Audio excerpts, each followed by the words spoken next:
Bonjour, vous allez bien, j'espère. Moi, je vais bien, merci. Donc, après vous avoir remercié, une fois de plus, de me suivre, de m'écouter sur ma modeste chaîne, partagez, partagez ces vidéos. Elles sont très intéressantes. Elles sont même importantes pour nous. Donc, mais une fois n'est pas coutume, néanmoins, une fois n'est pas coutume, j'aimerais aujourd'hui que nous puissions échanger sur un thème qui n'a pas suffisamment été développé dans mon ouvrage. J'aimerais que nous puissions échanger sur ce fait qui fait notre actualité depuis ces 2 dernières années. Je vais ici parler de cette épidémie, la maladie à coronavirus. Donc, pour la petite histoire,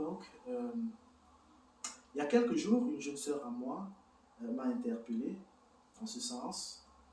Christian, qu'est-ce que tu penses de la maladie à coronavirus? Donc, en réalité, l'élément de réponse que j'ai pu servir à cette jeune sœur m'a semblé partageable. L'élément de réponse que j'ai pu servir à cette jeune sœur m'a semblé intéressant. M'a semblé intéressant de vous la présenter. Et au-delà même de mon appréhension personnelle sur cette épidémie, il m'a semblé très intéressant que de vous présenter le raisonnement à travers lequel j'ai pu habiller cette appréhension personnelle sur cette épidémie. Donc, et qui, à mon sens, est un exemple parfait de ce paradigme que je promeux au travers de mes vidéos, au travers de mon livre. Je vais ici parler de la réflexion continue, du paradigme de la réflexion continue, dont l'assertion est, comme vous le savez déjà, tout ce qui est vrai est d'abord logique, et tout ce qui est logique a quelque chose de vrai. Et dès lors que nous sommes en présence d'un fait illogique, on peut, de façon motivée déjà, inférer sur le fait que nous sommes en présence de quelque chose qui est une contre-vérité ou une non-vérité. Alors, telle a été la question qui m'a été posée par cette jeune sœur. Telle est la question que moi, je vous pose. Que pensez-vous que la maladie à coronavirus soit? Que pensez-vous de cette épidémie? Alors, si je peux m'avancer, en vous faisant remarquer une fois de plus que si nous parlons de cette épidémie, effectivement, c'est tout simplement parce que il s'agit pour nous, à notre niveau, d'un fait social. Okay? D'un fait social. Il ne s'agit en aucun cas de polémiquer. Donc, alors, s'il m'était donné que de réaliser, de commettre un ouvrage ou une étude portant sur ce thème, sur cette épidémie, sur cette maladie à coronavirus, vous serez d'accord avec moi qu'en préambule, nous aurons au moins deux grands piliers à caractère empirique, à valeur empirique. Nous aurons dans un premier temps les arguments servis par les institutions de santé publique de nos diverses nations, et d'autre part, nous aurons les arguments servis par ces personnes que aujourd'hui nous connaissons comme, que nous appelons les conspirateurs. Alors, la science et la santé publique aujourd'hui nous font comprendre que la maladie à coronavirus, est une affection respiratoire qui a pour cause un virus du nom de SARS-CoV-2, appartenant à la grande famille des coronavirus. Telle est l'appréhension portée par nos institutions sanitaires, par la science.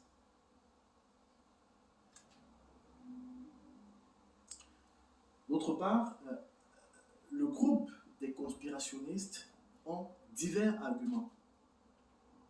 Entre autres, il y en a de ces conspirationnistes qui estiment que la maladie à coronavirus est une vue de l'esprit, qu'elle n'existe pas. Il y en a encore qui prétendent que c'est une construction machiavélique afin que de réduire la population de notre planète. Il y en a qui estiment que cette épidémie est une conséquence du déploiement de la 5G, la téléphonie mobile, vous savez. Et dernièrement, à la faveur des campagnes de vaccination, il y en a des conspirationnistes qui estiment qu'en réalité, il s'agit ni plus ni moins que d'une arnaque afin que de vendre le vaccin. Alors, donc, si nous étions donc en présence d'une étude, notre état de l'art serait effectivement, d'une part, le point de vue de nos institutions sanitaires et d'autre part, le point de vue des conspirationnistes. Mais le but de notre présentation aujourd'hui est de jouer au travers de tous ces arguments, non pas pour émettre un point de vue personnel, non pas pour trouver une solution, non pas pour émettre une appréhension personnelle, mais beaucoup plus afin que d'émettre un raisonnement un tant soit peu logique. Il s'agit pour nous ici un prétexte afin que d'émettre un raisonnement logique au travers de ce que nous savons, de tout ce qui existe. Alors, donc, permettez-moi dans un premier temps, dans ce cadre, dans ce contexte, d'attirer votre attention sur le point de vue de nos institutions sanitaires, en vous réaffirmant une fois de plus que si nous parlons de cette maladie à coronavirus, c'est tout simplement parce qu'il s'agit d'un fait. Un fait. Alors, il n'existe pas dès lors qu'on appréhende un fait d'un point de vue social, il ne peut en aucun cas exister de tabou. Donc, la science et la santé publique nous disent que la maladie à coronavirus serait une affection respiratoire, une affection virale respiratoire, avec pour cause ce virus nommé SARS-CoV-2, appartenant à la grande famille des coronavirus. La science également nous fait comprendre que le mécanisme de transmission des virus appartenant à la famille des coronas ont été modélisés. Et dans cette modélisation, aujourd'hui, nous savons que les coronas, les virus à corona, se transmettent de deux façons. Modélisées, soit directes, soit indirectes. Donc, de façon indirecte, permettez-moi d'être assez bref, de façon indirecte, à titre d'exemple, moi, étant malade, j'éternue dans la paume de ma main, j'émets des particules contaminées, et de fait, je vois ma paume de ma main être contaminée. Alors, s'il advenait que je touchais des éléments non contaminés, de fait, ces éléments deviendraient contaminés. Et si, par ailleurs, une personne venait à toucher ces éléments que j'aurais contaminés, alors elle verrait sa main à elle être contaminée. Et dès lors que cette personne porterait cette main à une ouverture de son corps, de son organisme, je veux dire la bouche, les yeux, alors elle donnerait de fait accès à ce virus, à son organisme. Il pourrait potentiellement être contaminé.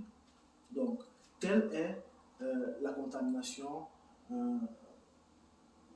la mécanique de contamination d'un virus de l'ordre de corona d'un point de vue indirect.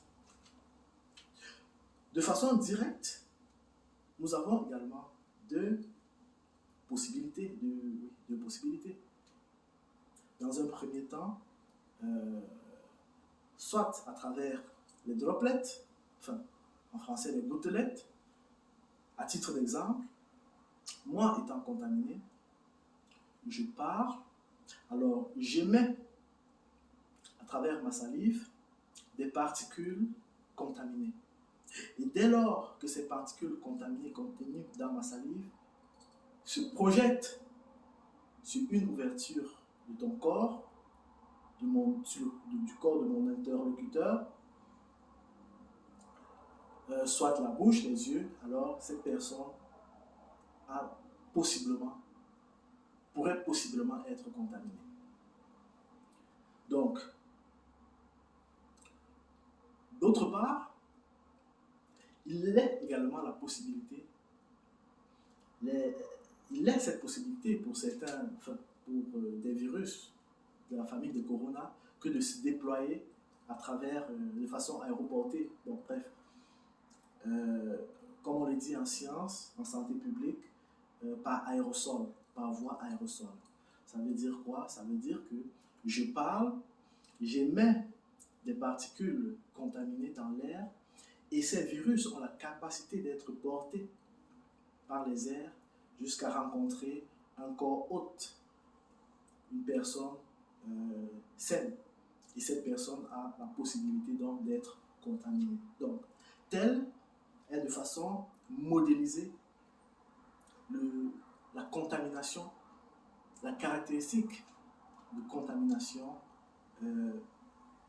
des virus, des coronavirus, des virus de la famille des corona.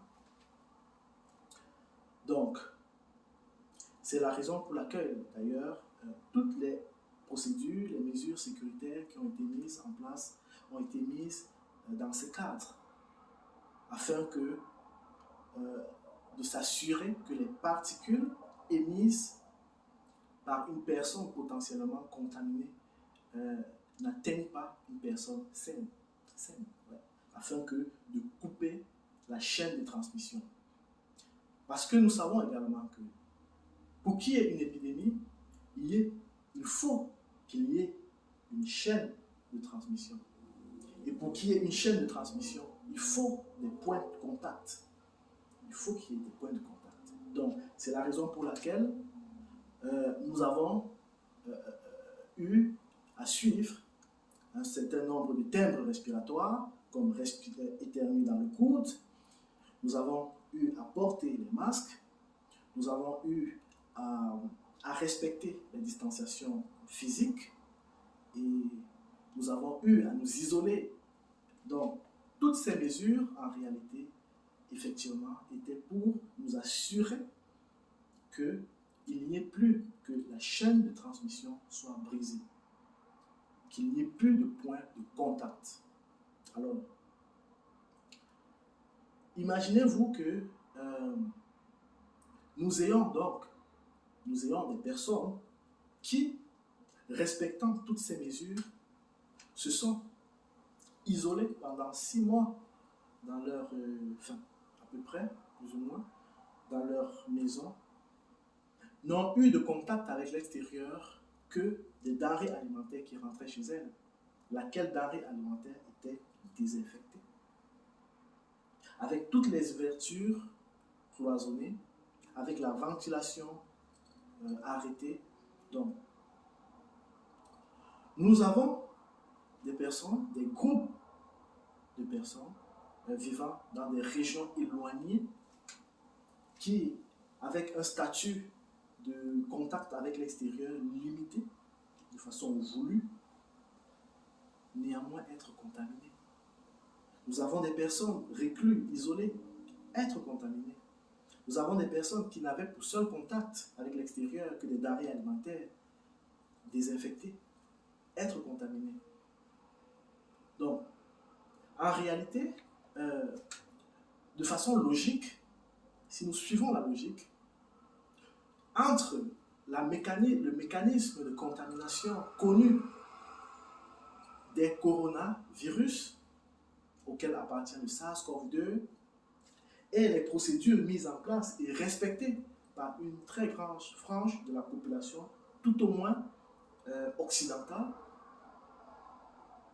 nous pourrions, au regard des moyens mis en œuvre, nous pourrions avec raison inférer sur le fait que, en réalité, aujourd'hui, 2 ans après, nous ne pourrions plus parler, nous ne devrions plus parler d'une épidémie à coronavirus.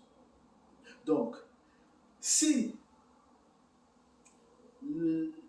la cause de cette épidémie est ce SARS-CoV-2 qui répond à ces caractéristiques de transmission connues des virus de la famille des corona, alors on s'attendrait logiquement à ce que, au regard de toutes les procédures mises en place, que la chaîne de transmission soit aujourd'hui brisée, qu'il n'y ait plus de contact de transmission, ce qui n'est pas le cas. Donc, en réalité, nous sommes là devant un paradoxe non pris en compte par la science de la santé publique, parce que nous avons, au vu de toutes les mesures mises en place, nous avons une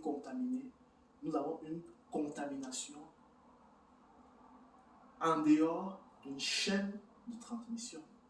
Nous avons des personnes qui se contaminent en dehors de la chaîne de transmission, des personnes en isolation, des personnes vivantes dans des régions éloignées qui n'ont aucun contact avec des personnes pouvant être contact de contamination. Donc, nous sommes là devant un paradoxe. Donc, de cela, cette réalité s'est faite de façon logique, suscite en nous 2 options. Soit la corona n'existe pas, comme le disent certains conspirationnistes, ou alors il ne s'agit pas, la cause n'a rien à voir avec un virus ayant les caractéristiques de corona, de la famille des coronavirus. Donc, nous avons 2 options, je répète. Soit la corona, la maladie à coronavirus en elle-même n'existe pas, ou alors la cause qui sustente cette épidémie n'a rien à voir avec un virus de l'ordre des coronavirus. Mais comme nous avons des faits palpants qu'il y ait des personnes qui souffrent, comme nous savons qu'il y ait des personnes qui décèdent, alors nous ne pouvons pas nier de l'existence de quelque chose. Nous ne pouvons pas nier de l'existence d'une affection. Alors il ne nous reste qu'une option, c'est de remettre en cause la réalité, non pas de la maladie, mais de la nature de la cause, de la nature du virus. Alors, tel est le point d'interrogation. Nous sommes donc en présence d'une affection dont la nature du virus ne cadre en rien avec les caractéristiques connues de SARS-CoV-2, d'un virus appartenant à la famille des coronavirus. Donc, tel est dans un premier temps le paradoxe, permettez-moi de dire peut-être, l'incongruité de l'argumentaire de la science, de la santé publique prônée par nos différentes institutions. Mais, comme disent les Parménides, ce n'est pas parce que l'être n'est pas que le non-être sera. Ce n'est pas parce que SARS-CoV-2, de façon logique, ne peut pas être la cause de cette épidémie, que cette épidémie, de fait, ne va pas exister. Comme le disent les Parménides, ce n'est pas parce que l'être n'est pas que le non-être sera. Donc, permettez-moi donc de revenir sur les argumentaires des groupes des conspirationnistes. Alors, d'un argument à l'autre, nous avons dans un premier temps de ces conspirationnistes qui estiment que, en réalité, il s'agit d'une vue de l'esprit. Mais nous avons les faits. Nous avons des personnes qui souffrent. Nous avons des personnes qui perdent le goût, l'odorat. Nous avons des personnes qui décèdent. Donc, il est impossible, de façon logique, que de nier de l'existence d'une maladie, parce que de cette maladie, de cette épidémie, parce qu'en réalité, ce sont des faits. Nous avons des faits palpables, nous avons des preuves palpables, nous avons des personnes qui décèdent. Ce sont des faits. Donc, impossible, illogique de dire que cette maladie n'existe pas. Il est, par ailleurs, des conspirationnistes qui, eux, estiment que c'est une épidémie, en réalité, qui a été, de façon machiavélique, mise en place par l'establishment, par l'élite de cette planète, afin de réduire la population. Mais j'aimerais attirer votre attention sur un fait à cet égard.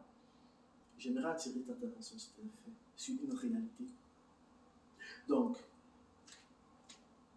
si le programme, si le but de cette épidémie était effectivement de réduire la population, vous serez d'accord avec moi que dans 25 ans, dès lors que cette stratégie va porter ses fruits, dans disons 20 à 25 ans, et qu'ils auront éliminé tout ce que le virus va éliminer, vous serez d'accord avec moi que à l'issue de cette campagne, il ne restera que deux groupes sociaux de notre planète. D'une part, l'élite qui serait l'instigatrice de cette pandémie, et d'autre part,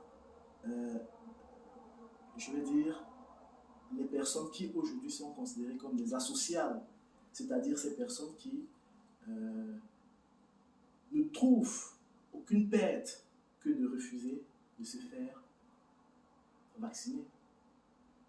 C'est-à-dire que des personnes qui aujourd'hui acceptent de vivre, par exemple, sans téléphone, qui acceptent de vivre sans carte de crédit. Donc, bref, on aura donc, d'une part, l'élite, et d'autre part, ce qu'on pourrait nommer les parasites de cette planète, c'est-à-dire des personnes vraiment asociales, c'est-à-dire des personnes qui se sont consciemment mis en marge de cette planète, qui sont mis en marge de l'évolution telle qu'elle est actuellement de cette planète. Parce qu'il faut bien le comprendre, pour faire partie de ce système, qui est un système civilisationnel, somme toute, il faut travailler, il faut avoir un téléphone, il faut avoir un compte bancaire, il faut avoir... Donc, ces personnes qui aujourd'hui ont la capacité de se mettre en marge de la vaccination seraient des personnes qui n'ont rien à perdre, qui accepteraient toutes les, je veux dire, les restrictions qui découlent du fait que de ne pas être vacciné. Mais alors, pensez-vous que cette élite qui serait à l'origine de cette campagne pourrait aujourd'hui vivre sans la masse population qui aujourd'hui fait d'elle ce qu'elle est? Une civilisation a besoin de main-d'œuvre. Si une civilisation a besoin d'élite, il faut la main-d'œuvre travaillante. Et cette main-d'œuvre travaillante, c'est elle qui sera particulièrement, qui aujourd'hui particulièrement se fait vacciner. C'est cette frange de la société qui aujourd'hui est impactée le plus par les effets multiformes de cette épidémie. Donc, si demain, cette élite se départissait de cette main-d'œuvre qui fait d'elle ce qu'elle est, parce que c'est l'élite est le bien-être de l'élite est le fruit du travail de cette middle class. Alors, si cette middle class était toute éteinte, l'élite, de façon naturelle, se retrouveraient simplement confrontés à des personnes asociales.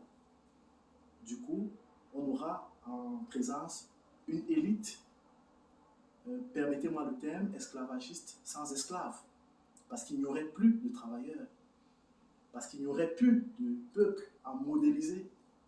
Le peuple modélisable sera tous dégagés. Donc, vous comprenez avec moi que ce point de vue est au moins illogique pour une civilisation, pour cette civilisation qui est ce qu'elle a toujours été, qui vit du travail des classes moyennes. Il est impossible qu'aujourd'hui qu'elle se débarrasse de toute la classe moyenne. Donc, alors, vous conviendrez avec moi que cet argument ne peut pas, en réalité, être vrai. Bon, pour ce qui est il y a également des arguments selon lesquels, en fait, le vaccin serait une grosse arnaque. Donc, l'élite, encore elle, fabriquerait le vaccin afin que de revendre, afin que de s'enrichir. On n'a pas besoin. Vous savez qu'aujourd'hui, si tant est qu'il est une élite, ils ont tout. Ils ont les banques, ils ont l'or, ils ont tout. Ils n'ont pas besoin des vaccins pour s'enrichir. Encore que ces vaccins, pour la plupart, pour certains continents comme l'Afrique, constituent des dons. Donc, ça me semble très peu probable. Et en dernier argument, en dernière instance, en termes d'argument, il est de ces conspirationnistes qui estiment qu'il s'agit en fait de la conséquence du déploiement de cette technologie 5G. Mais à ce niveau, j'aimerais mettre entre parenthèses, et la suite vous permettra de comprendre. Parce que tout ce que je peux dire là, de cet argument, c'est que la cause ne saurait être la conséquence, ni la conséquence être la cause. Donc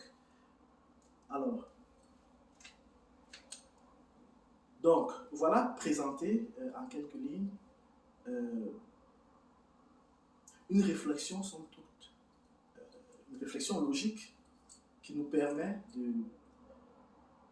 de relever les incohérences, les inconsistances présentées par les différents points de vue, d'une part institutionnels et d'autre part conspirationnistes. Donc,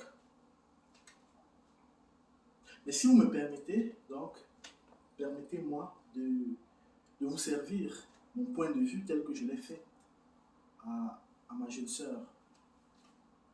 Donc, que pensez-vous que la COVID soit? Telle était la question. Que pensez-vous que la COVID soit?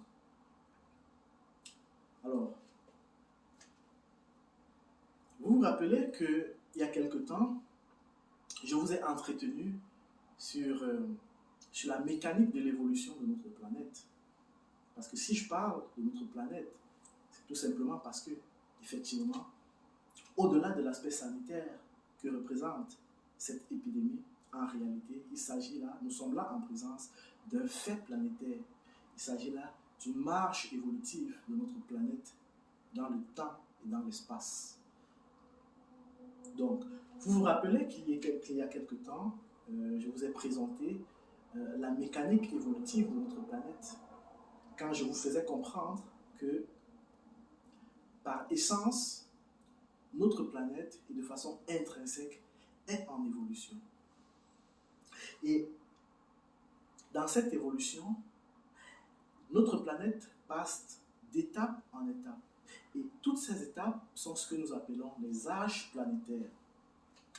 Et ces âges planétaires, en réalité, sont le fait que, d'une étape à une autre, notre planète est embrasée par des timbres vibrationnels divers. À chaque étape, notre planète se voit embrasée par un timbre vibrationnel divers qui lui donne des capacités et des capacités diverses et évolutives. Donc, vous vous rappelez qu'alors que je vous faisais cette présentation, je vous ai fait comprendre que l'humain tel que nous sommes aujourd'hui, nous ne devenons pas humains par suite d'évolution biomécanique, biologique. Nous ne devenons pas des êtres conscients de nous-mêmes à la simple faveur de l'évolution biomécanique de notre organisme. Non. L'humain, sur une planète comme la nôtre, acquiert la conscience de lui-même, passe de l'état d'animal cognitif à conscient de lui, à la faveur, non pas de sa propre évolution, mais à la faveur du fait que la planète soit rentrée dans un timbre vibrationnel qui lui donne à elle, la planète, la capacité que de produire des êtres ayant la conscience d'eux. Donc, c'est parce que la planète a évolué et qu'elle acquiert la capacité de créer des êtres conscients d'eux que les humains, les êtres humains conscients, que les êtres humains deviennent conscients sur cette planète. Ces êtres humains qui naguère étaient cognitivement pas supérieurs aux singes, cognitivement parlant. Donc, cette mécanique est la même à travers les âges. Donc, à toutes les étapes de l'évolution de notre planète, elle va acquérir une capacité qui va, de façon directe, donner aux humains une capacité, une nature nouvelle, une nature autre. C'est la raison pour laquelle, dans sa marche, dans l'histoire, rappelez-vous qu'il y a de cela des siècles, alors que nos parents, nos ancêtres étaient dans les forêts, ils avaient cette capacité, cette facilité de se nourrir directement de nature, que de se nourrir souvent d'éléments crus, de viande crue, de toutes choses crues, quoi, sans qu'il y ait de façon une grande conséquence négative sur leur organisme. Donc, si vous pouvez remarquer, vous allez vous rendre compte que dès lors qu'un humain, dès lors qu'un fait, dès lors qu'un système, qu'un organisme, qu'il soit humain ou autre, devient sophistiqué, il devient plus subtil et plus sensible. Un organisme grossier est moins sensible qu'un organisme sophistiqué. Et de par l'évolution de notre planète, l'humain en lui-même devient toujours plus sophistiqué. C'est la raison pour laquelle, quand les virus sont apparus sur notre planète à la faveur d'une évolution vibratoire de notre planète, nos guérisseurs ont perdu la main, tout simplement parce que le grossier matériel avec lequel, les potions, le grossier matériel avec lequel ils soignaient des problèmes d'ordre bactériel, des problèmes d'ordre physique, avaient changé de statut. Et les virus sont beaucoup plus sophistiqués et sont beaucoup plus subtils que des bactéries, par exemple, que des agressions bactériennes, que des champignons et que d'autres choses. Donc, alors que notre planète passe d'une phase planétaire à une autre et qu'elle acquiert la capacité que de produire des virus et nous donne à nous les humains la sophistication que d'être un peu plus malin, alors par voie de conséquence, nous sommes exposés à ces virus. Et comme je vous le disais, rappelez-vous que c'est alors que nos guérisseurs ont perdu la main, tout simplement parce qu'ils n'ont pas pu s'adapter à l'évolution de la planète. Ils n'ont pas pris en compte que des affections nouvelles pouvaient apparaître. Et dans leur contexte, dans leur répertoire, eux qui n'avaient jusqu'alors que des bactéries, que des champignons, que des lévures, que des moisissures, et que sais-je, vont être confrontés à des attaques nouvelles de l'ordre des virus un peu plus subtils. Et alors, ils vont perdre la main. C'est la raison pour laquelle on aura recours, comme on le dit de façon prosaïque, à la santé du blanc, chez nous en Afrique. Donc, alors, pour ce qui est de cette épidémie coronavirus, il en est de même. Il en est de même. C'est la raison pour laquelle je vous le dis. En réalité, nous sommes là, non pas devant simplement un fait de santé publique, nous sommes là devant un fait d'évolution planétaire. Et cette évolution planétaire, comme je vous l'ai expliqué, donne à la planète un timbre magnétique, un timbre vibrationnel nouveau. Et le fait que cette planète est rentrée est ancrée aujourd'hui dans un timbre vibrationnel particulier, elle a de fait une influence particulière sur la sophistication de l'humain. Donc, elle donne à la planète, ce timbre magnétique vibrationnel donne à la planète la capacité et la capacité de créer ou alors d'induire de nouvelles capacités à l'humain. Donc, alors, telle est de façon simple, de façon vraiment simple, je pourrais aller un peu plus loin,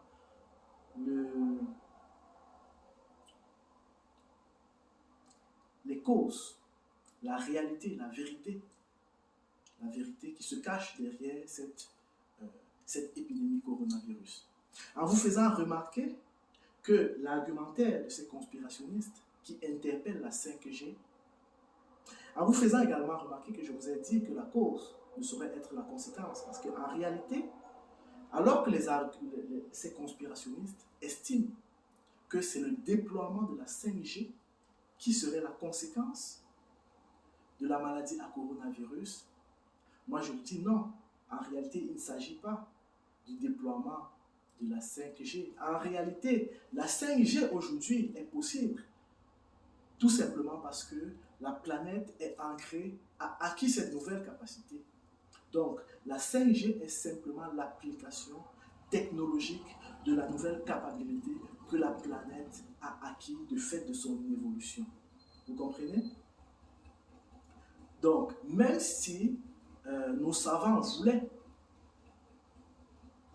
déployer la 5G il y a 10 ans, ils ne le pourraient pas parce que le timbre vibratoire ambiant sur notre planète n'était pas approprié. Mais aujourd'hui, le timbre vibratoire est tout à fait approprié afin de déployer la 5G. Donc, c'est pourquoi, je le dis, l'argumentaire de ces conspirationnistes est un tant soit peu inversé. En réalité, c'est parce que la planète est ancrée dans ce timbre vibrationnel qu'aujourd'hui, on a la capacité de déployer la 5G et non le contraire. Donc, pour revenir sur cette maladie à coronavirus, j'aimerais déjà attirer votre attention sur le fait que aujourd'hui, de par cette nouvelle capacité que nous donne à nous les humains de cette planète, le timbre vibrationnel dans lequel elle est ancrée, de par la sophistication que nous avons acquis, nous, êtres humains de cette planète, qui fait que nous soyons un peu plus réflexifs à la psyché. Nous sommes aujourd'hui beaucoup moins matériels, que psychiques. Nous sommes ancrés dans une phase évolutive de notre planète qui nous donne à être beaucoup plus réflexifs au psychisme.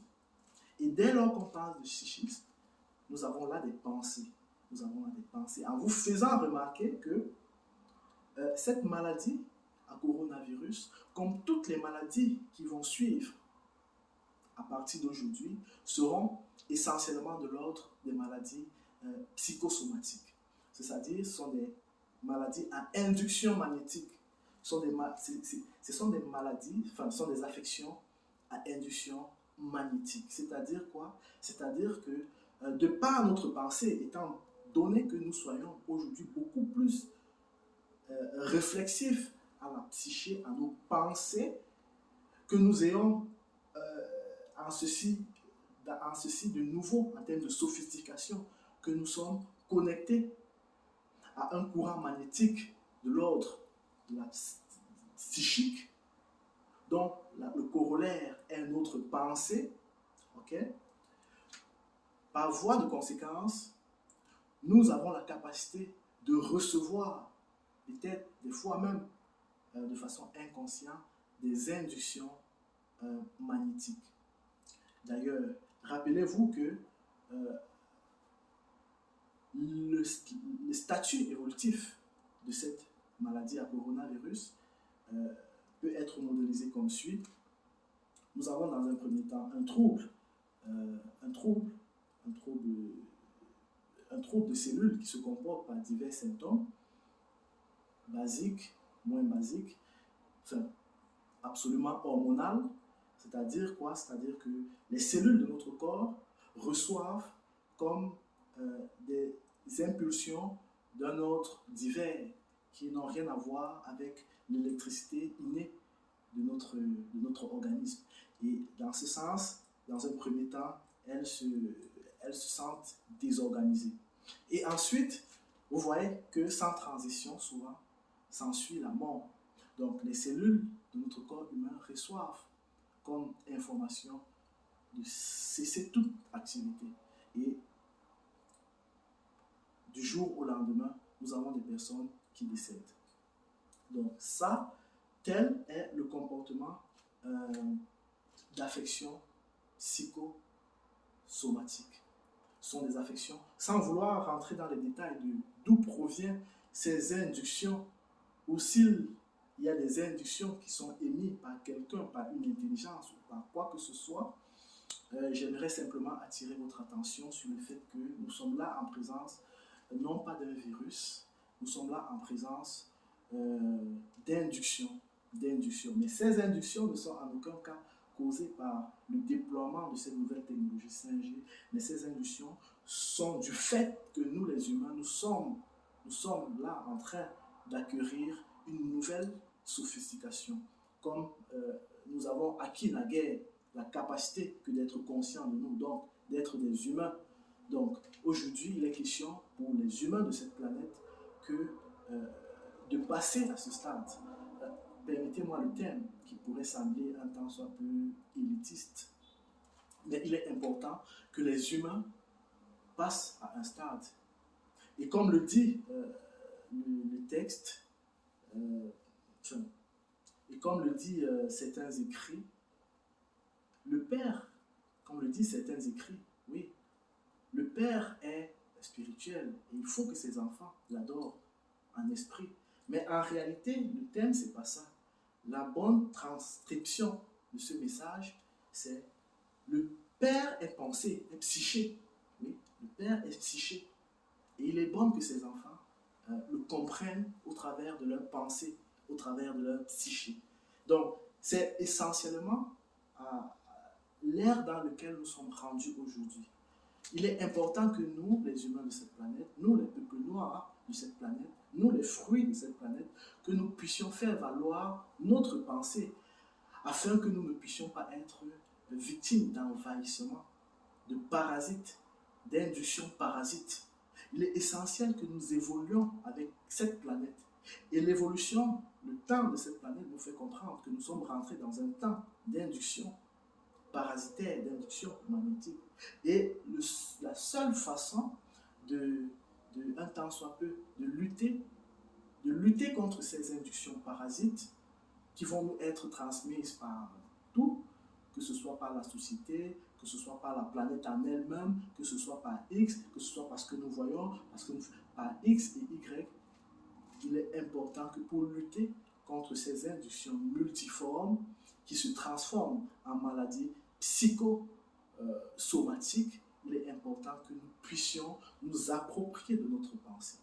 Et dès lors que nous nous approprions de cette pensée et que nous modélisons cette pensée dans un sens, un tant soit peu de justice, de bonté, alors nous sommes au-delà de toutes ces possibles attaques et de toutes ces possibles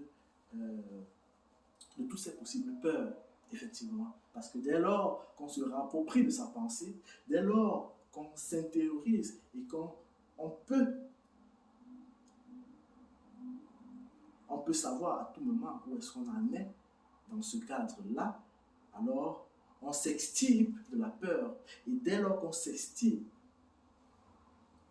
de la peur, on communique à nos cellules cette force, cette vaillance. Et alors, nos cellules se comportent en vaillant. Mais si nous accueillons, nous absorbons toutes ces inductions qui nous transmettent la peur, qui nous transmettent la souffrance, qui nous transmettent X et Y, nous allons dépérir par X et par Y.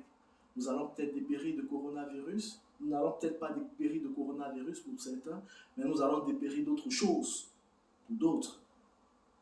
Et comme je vous l'ai dit, la plupart des affections, des maladies auxquelles nous aurons à faire face seront des maladies de l'ordre du coronavirus, c'est-à-dire de l'ordre, pas de coronavirus, non, de l'ordre psychosomatique, des maladies à induction magnétique, parce que nous sommes rendus dans le temps des inductions magnétiques.